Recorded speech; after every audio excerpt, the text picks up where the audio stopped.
bringing the people behind our food to life. It struck me all of the financial upheaval, so much of it is based on illusionary numbers in the first place.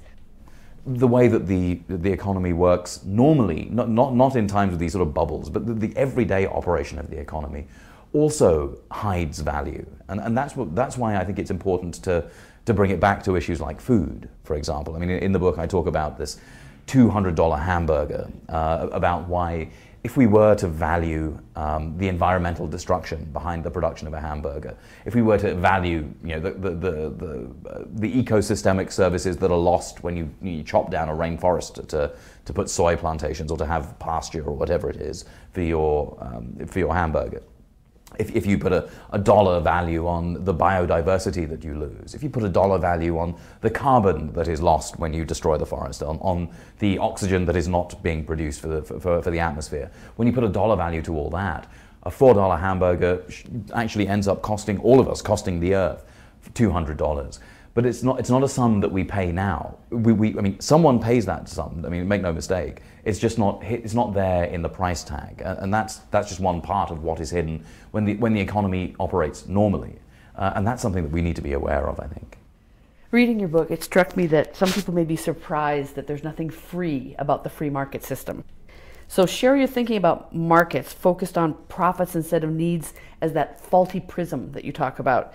Especially as it relates to food and agriculture, that we look at the market and it's not real what we see, right? Right, exactly. I mean, one of the arguments I make in the book is that cheap food, I mean, let's stick with this hamburger, for example. I mean, the hamburger appears cheap because it cheats.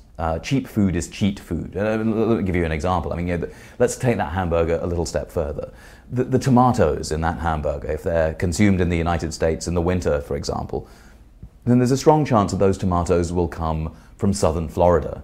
And in the book, I talk about the conditions of modern slavery that exist in southern Florida. Since 1997, over 1,000 slaves have been freed from southern Florida, from appalling conditions of human rights abuses, of violence, of being forced into utterly degrading conditions. And they are paid pennies for the work that they do of picking tomatoes.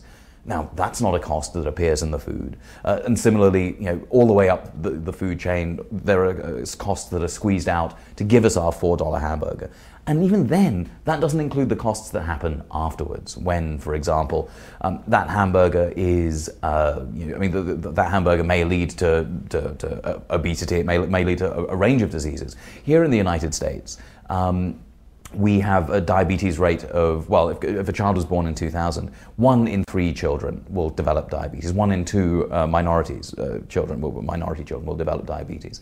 And at the moment, 1 in 5 of our healthcare dollars is spent fighting diabetes or caring for someone with diabetes. And that's an incredible amount. I mean, and we're paying that right now.